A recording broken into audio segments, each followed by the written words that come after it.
What's up, guys? Sci-Fi Guy 2094 here. Today I've got a good one for you.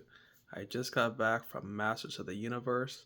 My brother and I saw this movie just a little bit ago, and I'm going to give you my honest thoughts about this movie. So you can see I'm smiling right now.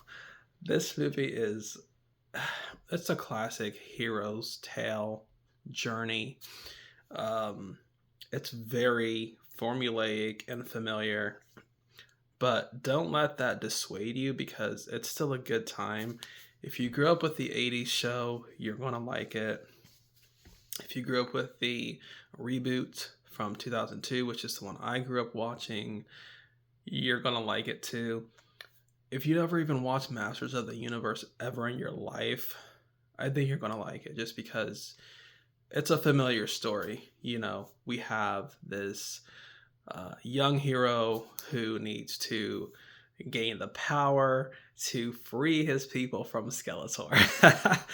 It's very generic, but like I said, it's not something that's too overly complex, or there's not like a deep plot going on or anything like that. It's not too serious. It's kind of campy and fun, which I think they did this to appeal to the people that grew up with the 80s cartoon. So, honestly, what you see in the trailers and what you think this movie is exactly what it is. Um, so it's just like an action adventure sci-fi fantasy. So, and of course, a hero's journey. Um, that's all I can really say. There's not too much else to say about this movie. I know that's kind of like uncharacteristic of me to not go into too much, but it's pretty simple and basic. Um, it is good and entertaining. Um, there's quite a bit of action, so the action is pretty good. Again, you know how the story is going to play out. No surprises there. Um, I liked Man at Arms, Tila, and Adam. Obviously, those are like the main characters. As far as the Masters of Evil, I thought Skeletor was decent. I felt like there wasn't enough of Skeletor and Evil Lynn's relationship and their mutual respect for each other, because out of all of his like henchmen, Evil Lynn is like the only one that Skeletor actually kind of has respect for, as like she's kind of like irreplaceable. The other guys, Trapjaw, Beastman, it's like whatever. He doesn't care, they're expendable. But Evil Lynn is like an invaluable resource to him. He sees all his henchmen as just expendable, except for Evil Lynn. So we could have had a little bit more there between those two. Um, but yeah, as far as Adam and Duncan and Tila go, I thought they all had great chemistry for the most part. I thought Man at Arms was like kind of out of character because he's kind of more like the genius inventor. He's always trying to keep, um, I guess, the city of Eternos. He's trying to keep their land safe on Eternia, which is the planet. But he was like, I don't know. There was just like an attack, and it's like, well, your defenses didn't really pick up any of that. Like, Skeletor and his army kind of just caught you guys by surprise, which I was a little bit confused by that. Um, but yeah, and then obviously Tila, his childhood friend. Once they reconnect, it's like, oh yeah, you've been gone so long, we've missed you, and all that stuff. And apparently he had feelings for her, but when he was gone for 15 years, she had thought about him just as a friend. It's kind of funny because he was like leaning in for this kiss, and she's just like, yeah, I miss you as a friend. You'll always be my friend. So it's like, it wasn't like a romantic thing. So I guess he got friend zoned, but overall, pretty good. Shoot, there was something else I was going to say about this movie. CGI is yeah, I don't know, man. It's a little bit off. Let's just say that.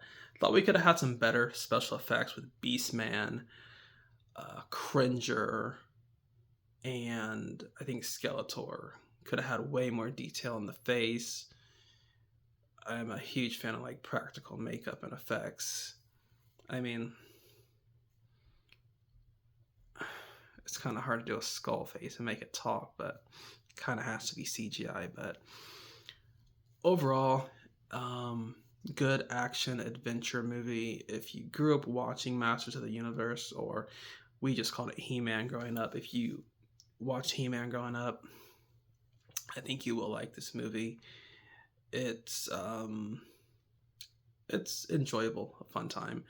So the soundtrack is great. So my brother and I were talking about the soundtrack, and we're like, wow, this soundtrack is like really good. It really enhances the experience because the soundtrack is killer. It's like a lot of it's like rock and roll, which I really like, but it's not like cringe like Thor Love and Thunder. Like that movie is like ugh. I call it Thor Dumb and Dumber because I hate that movie. Whereas in Masters of the Universe, I feel like the rock soundtrack was pretty good, and it went well with the aesthetic and the storyline and everything like that. I thought it worked pretty well. So the soundtrack in my book is like a 9 out of 10. So yeah, my brother and I really dig the soundtrack. They had some Brian May from Queen. Was it Queen or was it like a thing that Brian May wrote? The guitarist for Queen. I think it was actually like a Queen song. And then there was that one song where it's like, I got the power. So it's when it's when Adam he's like riding in this car because he got arrested, and then like there's a car, like a convertible next to him, and that song is playing. And then there's just like some pretty cool rock songs. So it was pretty cool. I thought they were going to play, so there's the part where he actually doesn't have his power sword, but they need to get into Castle Grayskull, so he's like riding on Cringer. So I thought it would have been cool if they played Holy Diver, the song by Dio, because there's a verse where it goes, you can, it's like Ride the Tiger, you can see his stripes, but he's clean. I was like, oh man, this would have been like a perfect place to put Holy Diver in, but missed opportunity. If you guys have never heard Holy Diver by Dio, you need to go listen to Holy Diver by Dio and then come back to this video. But anyway, those are my thoughts on Masters of the Universe. Probably give this a solid 7 out of 10.